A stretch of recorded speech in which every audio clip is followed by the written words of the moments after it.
नमस्कार दोस्तों, स्वागत है आप सभी का आपके अपने YouTube channel fight with maths में। तो आज की इस वीडियो में हम करने वाले हैं आज का क्वेश्चंस जो आपके एग्जाम में आया था, वो भी सब्जेक्टिव क्वेश्चंस। तो आइए बारी बारी से करते हैं अपने क्वेश्चन को स्टार्ट।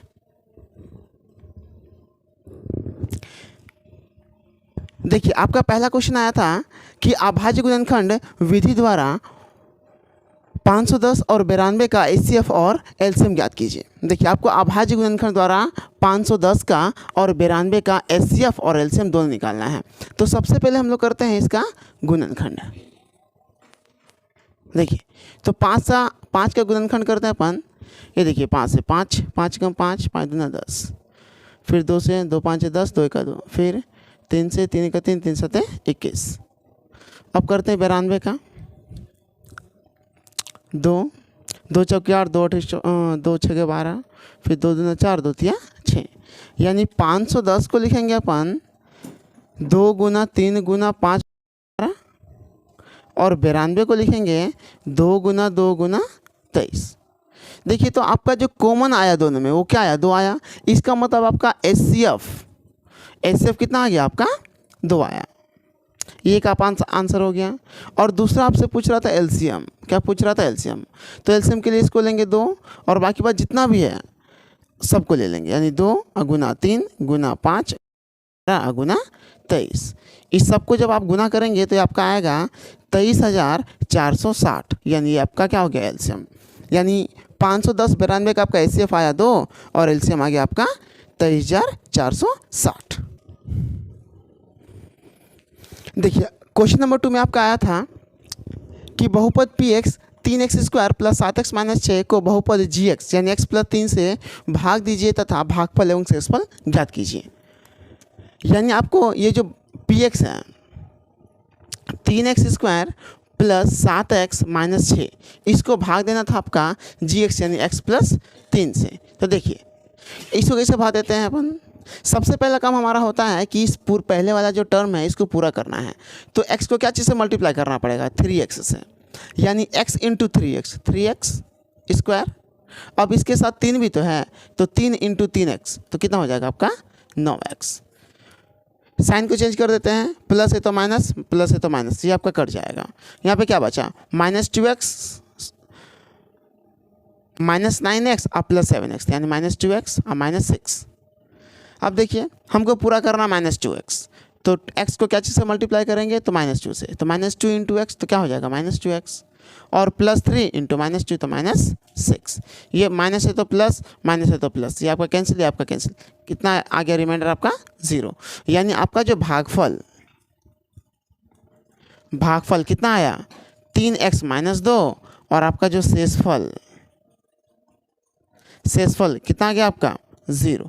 ये आपका आंसर हो गया।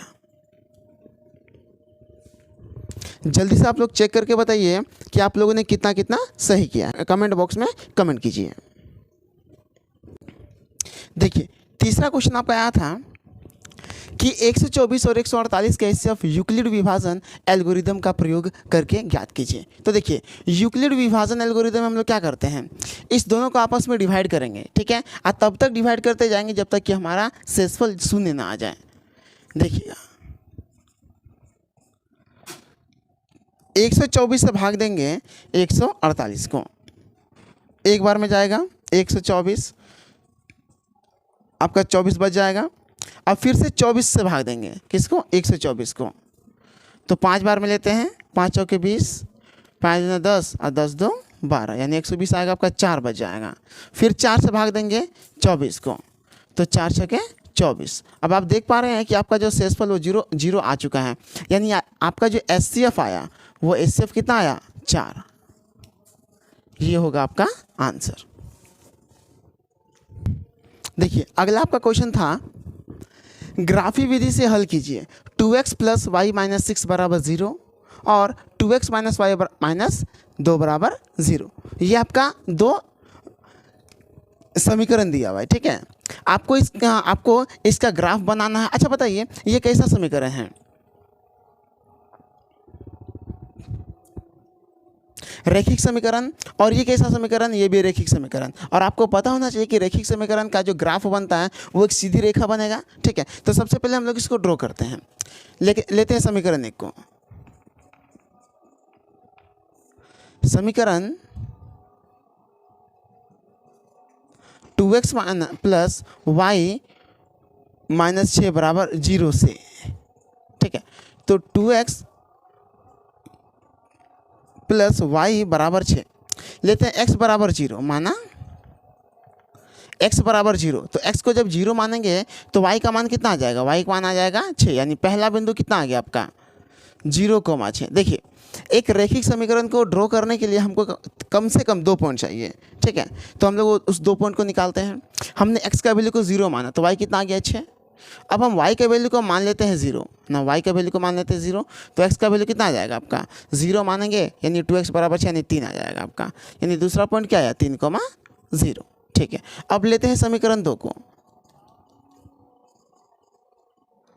समीकरण 2x माइनस वाई माइनस 2 बराबर 0 से।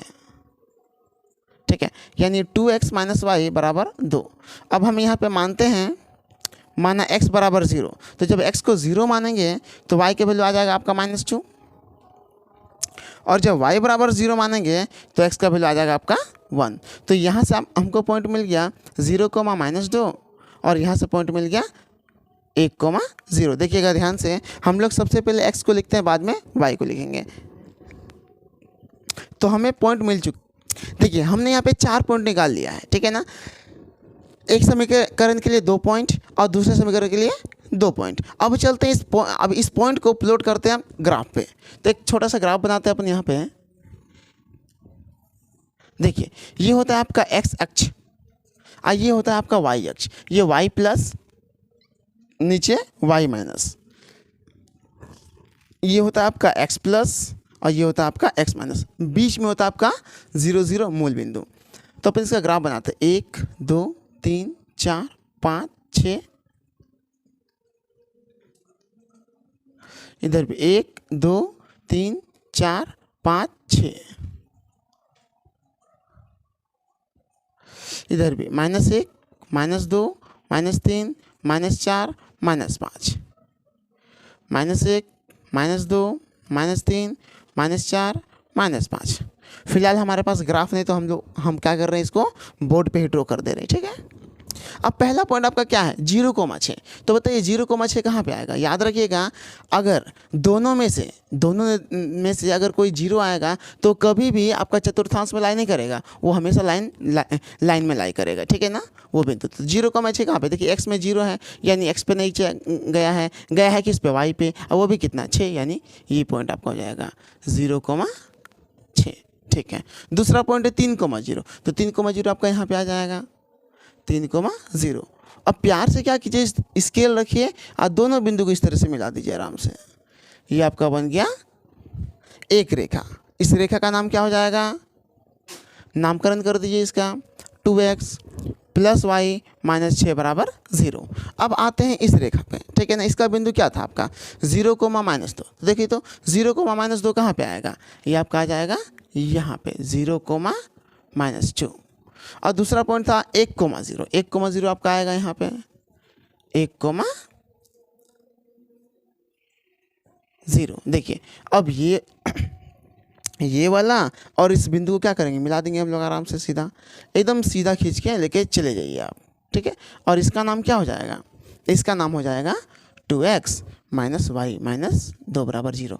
देखिए, अब एक चीज़, सबसे मेन चीज़ क्या है, आपसे क्या पूछा है कि ग्राफीय विधि से आपको हल निकालना है, मतलब x और y का वैल्यू, x का वैल्यू क्या होगा और y का वैल्यू क्या होगा। तो देखिए, हल तभी होगा जब रेखा आपस में क्या करेगा, प्रतिच्छेद करेगा। और आपको साफ साफ दिख रहा है कि ये रेखा यहाँ पे क्या किया है, प्रतिच्छेद कर रहा है। तो ये वाला बिंदु क्या होगा, तो आप ध्यान से देखिए, ये x पे भी गया है 2 और y पे भी कितना गया है 2। ग्राफ में बनाएंगे ना आप तो ये और क्लियर बनेगा। ठीक है ना, तो ये जो आपका बिंदु हुआ ये 2,2 और यही आपका हो गया आंसर, यही वाला बिंदु आपसे पूछ रहा था। ठीक है, तो यहाँ पे आप लिख सकते हैं, अतः x बराबर 2 और y बराबर 2, ये आपका हो जाएगा आंसर। यानी इस समीकरण का हल क्या निकला, मतलब x का वैल्यू 2 और y का वैल्यू भी 2 आया। ये आपका आंसर हो जाएगा।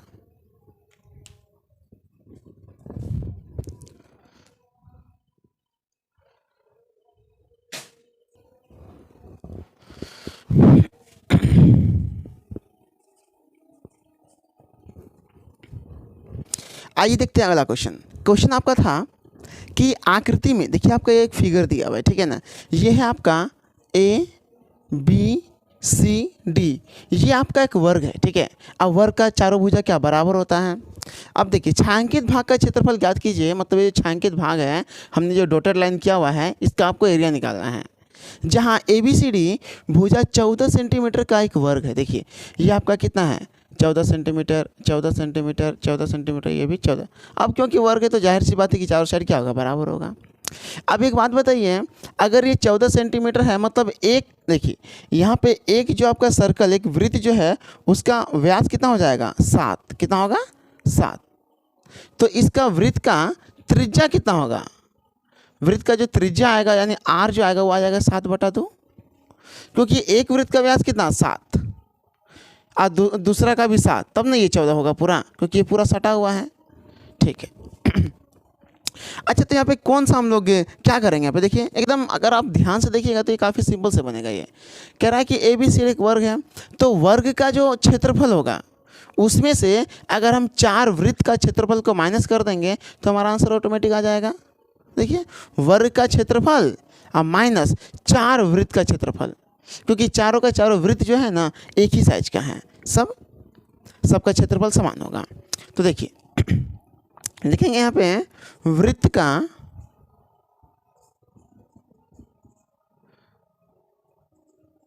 त्रिज्या यानी आर जो होगा वो हो जाएगा आपका 7/2, ठीक है। अब आपसे पूछा छायांकित भाग का क्षेत्रफल, तो क्या लिखेंगे, यानी छायांकित भाग का क्षेत्रफल जो होगा वो क्या होगा आपका, देखिए तो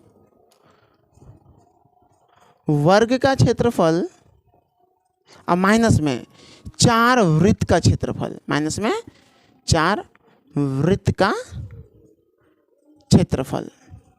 अब देखिए वर्ग का क्षेत्रफल क्या होता है, भुजा गुना भुजा यानी भुजा का स्क्वायर और माइनस 4 गुना एक वृत्त का क्षेत्रफल क्या हो जाएगा, पाई आर स्क्वायर। अब भुजा कितना है 14, तो 14 का स्क्वायर माइनस 4 गुना पाई का मान 22/7 और गुना आर कितना है आपका 7/2। अब स्क्वायर है तो 2 बार लिख देंगे 7/2। देखिए तो एक 7 से 7 कैंसिल आउट हो जाएगा आपका, 2 से ये 2 कैंसिल आउट 2 बार में 4, ये आपका 2 से फिर से 2 कैंसिल आउट हो गया। अब देखिए 14 का स्क्वायर कितना होता है 196 माइनस देखिए 22 गुना 7 कितना हो जाएगा 154। अब इसको माइनस करते हैं तो 6 में से 4 गया 2, उसके बाद आपका 19 में से 15 गया, कितना हो जाएगा आपका 4, यानी आपका 42 सेंटीमीटर स्क्वायर आपका छायांकित भाग का क्षेत्रफल आ गया। देखिए काफ़ी आसान तरीका से ये क्वेश्चन बनता है आपका, वर्ग का क्षेत्रफल माइनस 4 वृत्त का क्षेत्रफल, तो आपका आंसर आ जाएगा 42 सेंटीमीटर स्क्वायर। आइए देखते हैं अगला क्वेश्चन, और आपका अगला क्वेश्चन था, ये क्वेश्चन देखिए 5 नंबर का था। कहता है कि द्विघात समीकरण 3x² - 5x + 2 = 0 का विविध कर मूलों की प्रकृति तथा द्विघाती सूत्र का उपयोग कर मूल ज्ञात कीजिए। देखिए सबसे पहले आप इसका विविध कर निकालिए। दिया गया है क्या कि 3x² - 5x + 2 = 0। देखिए तो x² का जो गुणांक होगा वो आपका a का वैल्यू यानी a बराबर कितना है 3, b बराबर -5 और c बराबर कितना है 2। तो यहाँ सब निकालते हैं d, तो d का फॉर्मूला क्या होता है b² - 4 × a × c। तो b का वैल्यू -5, तो -5 का स्क्वायर -4 गुना 3 गुना 2, -5 का स्क्वायर कितना हो जाएगा 25 माइनस 4 × 12 × 24, यानी देखिए आपका d कितना आ गया, आपका d आ गया 1, यानी एक आंसर तो आपका आ गया। अब इसका मूल्य की प्रकृति निकालना है, ठीक है ना। तो क्या लिखेंगे यहाँ पे कि चूंकि d क्या है 0 से ज़्यादा है, d क्या है 0 से ज़्यादा है, इसीलिए 2 भिन्न वास्तविक मूल होंगे। देखिए ये आपका था मूल का प्रकृति। अब कहता है कि हम यहाँ पे डी आपका 0 से अधिक यानी 1 आ रहा है, डी आपका 1 आ रहा है यानी 0 से अधिक आ रहा है। तो जब भी डी हमारा 0 से अधिक आता है तो हम लोग को दो गो अलग अलग और वास्तविक मूल मिलेगा। ठीक है, तो हमने लिखा है कि चूंकि डी 0 से ज़्यादा है इसलिए दो भिन्न वास्तविक मूल होंगे। भिन्न मतलब अलग अलग मूल्य। ठीक है ना। अब यहाँ पे आपसे क्वेश्चन पूछा जा रहा है कि द्विघाती सूत्र का उपयोग कर मूल भी ज्ञात करना, मतलब एक्स का वैल्यू भी निकालना आपको। तो हम इस साइड इसको करते हैं। ठीक है ना। अब बताइए द्विघाती सूत्र आपको पता होना चाहिए कि एक्स का जो वैल्यू होता है -b plus minus root D अब बटे में 2a। अब देखिए तो माइनस, अब b का मान कितना है -5 यानी -5 प्लस माइनस रूट डी का मान कितना आया 1 अब बटे में 2 गुना ए का मान कितना है 3 यानी minus minus plus 5 plus minus, देखिए √1 का वैल्यू होता है 1 अब बटे में 6। ये आपका आ गया x का वैल्यू आ रहा है। यहाँ से हम लोग क्या करेंगे अलग अलग कर देंगे यानी एक x बराबर कर देंगे 5 प्लस 1/6 और दूसरा x का वैल्यू क्या हो जाएगा 5 माइनस 1/6।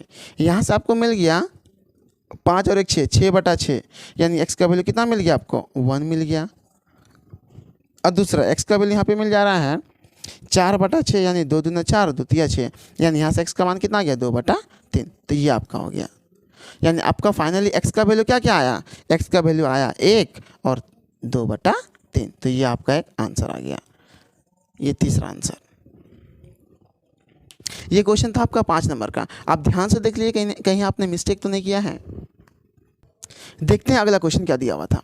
क्वेश्चन था आपका त्रिभुज ABC का क्षेत्रफल ज्ञात कीजिए जिसके शीर्षों के निर्देशांक -5, -1, 3, -5 और 5,2 है। देखिए अब हम मान लेते हैं कि ये जो था आपका -5, -3, ठीक है, एक त्रिभुज, इसका निर्देशांक आपको दिया था, ये मान लेते हैं A, ये मान लेते हैं B आपका था 3, -5 और ये C आपका था 5,2। इसको हम मान लेते हैं x1 y1, ये है आपका x2 y2 और ये था x3 y3। कोई दिक्कत नहीं। अब आपका जो त्रिभुज का क्षेत्रफल का जो फॉर्मूला होता है, त्रिभुज ABC का क्षेत्रफल ये होता है आपका 1/2, ठीक है, ब्रैकेट में x1 y2 - y3 plus x2 y3 - y1 plus x3 y1 - y2। देखिए 1 2 3 2 3 1 और 3 1 2, इसको आप याद रख सकते हैं। इस एक सीक्वेंस में आपका फॉर्मूला बन रहा है, इसको आप याद रख सकते हैं आराम से। तो इसका फॉर्मूला होता है ये वाला, ठीक है ना। अब इसी फॉर्मूले पे हम लोग क्या करेंगे, इस निर्देशांक को रख देंगे यानी 1/2। देखिए x1 हमने क्या माना है -5, तो -5। अब ब्रैकेट में y2 - y3, तो y2 कितना है -5 और -2, -5 -2 प्लस x2 कितना है आपका, x2 है आपका 3। अब ब्रैकेट में y3 - y1, तो y3 कितना है 2 और माइनस कितना है माइनस, यानी क्या हो जाएगा माइनस माइनस प्लस, यानी 2 और +1 प्लस x3 क्या है आपका 5 और ब्रैकेट में क्या लेंगे y1 - y2, तो y1 कितना है -1 और ये आपका है -5 यानी माइनस प्लस हो जाएगा, यानी -1 और +5 1/2।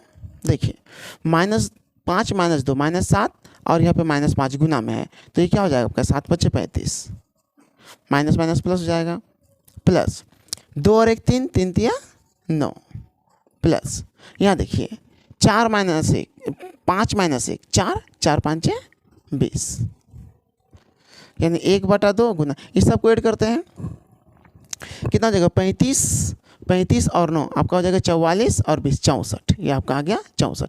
यहाँ से कैंसिल आउट करेंगे, ये आपका आ जाएगा 32, यानी आंसर आपका कितना आ गया 32 वर्ग मात्रक, ये आपका आंसर हो जाएगा। यानी त्रिभुज का क्षेत्रफल कितना आया 32 वर्ग मात्रक। ये आपको ये यूनिट आपको लिखना जरूरी है, ठीक है ना। अगर आप यूनिट नहीं लिखेंगे तो शायद आपका आधा 1 मार्क्स कट सकता है। देखिए आपका एक क्वेश्चन एपी से भी था।